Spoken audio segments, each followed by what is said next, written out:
ପିଲାମାନେ ଆଜି ଆମେ ଏକ ଗପ ଶୁଣିବା। ଗପଟିର ନାଁ ହେଉଛି ଭୀମ ଓ ମଣ୍ଡାଖିଆ ଅସୁର।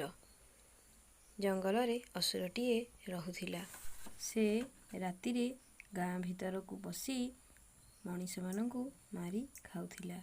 ରାତି ହେଲେ ତା ଭୟରେ ଲୋକମାନେ କବାଟ ବନ୍ଦ କରି ରହୁଥିଲେ। ଦିନେ ଗାଁର ଲୋକମାନେ ସଭା କଲେ।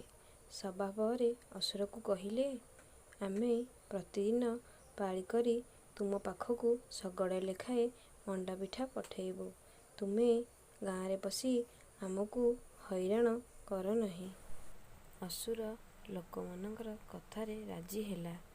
ଲୋକମାନେ ପାଳି କରି ପ୍ରତିଦିନ ଶଗଡ଼ ଲେଖାଏଁ ମଣ୍ଡା ପିଠା ପଠାଇଲେ।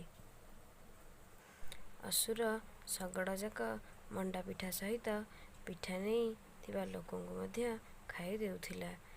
ଦିନେ ଜଣେ ଗରିବ ବୁଢ଼ୀର ପାଳି ପଡ଼ିଲା। ତାର ଗୋଟିଏ ବୋଲି ପୁଅ। ପୁଅ ପିଠା ନେଇ ଜଙ୍ଗଲକୁ ଗଲେ ଅସୁର ତାକୁ ଖାଇଯିବ, ଏ କଥା ଭାବି ମନ ଦୁଃଖରେ କାନ୍ଦିବାକୁ ଲାଗିଲା ବୁଢ଼ୀ ମାଉସୀ। ସେହି ଗାଁରେ ପାଣ୍ଡବ 5 ଭାଇ ରହୁଥିଲେ।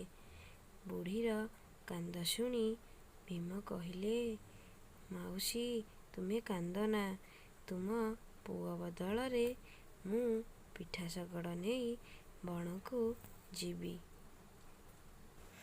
ତା ପରଦିନ ଶଗଡ଼ରେ ମଣ୍ଡା ପିଠା ଧରି ଭୀମ ଜଙ୍ଗଲକୁ ଗଲେ। ସେ ବାଟଯାକ ଗୋଟା ଗୋଟା କରି ମଣ୍ଡା ପିଠା ଖାଇଲେ। ଅସୁର ପାଖରେ ପହଞ୍ଚିଲା ବେଳକୁ ସବୁଯାକ ମଣ୍ଡା ପିଠା ସରିଗଲା। ଶଗଡ଼ରେ ମଣ୍ଡା ପିଠା ନ ଥିବା ଦେଖି ଅସୁର ଦାନ୍ତ କଡ଼ମଡ଼ କରି ରାଗିଗଲା। ଗର୍ଜନ କରି ଭୀମଙ୍କୁ ଖାଇବା ପାଇଁ ମାଡ଼ି ଆସିଲା। ଭୀମ ତ ଭାରି ବଳୁଆ ଥିଲେ। ସେ ଅସୁରକୁ ଡରିଲେ ନାହିଁ। ଅସୁର ସହ ଲଢ଼େଇ କରି ତାକୁ ମାରିଦେଲେ। ଅସୁରକୁ ମାରିଦେବାରୁ ଗାଁ ଲୋକ ଭୀମଙ୍କୁ ଖୁବ୍ ଆଦର କଲେ। ସେହି ଦିନଠାରୁ ଗାଁ ଲୋକେ ମନ ଖୁସିରେ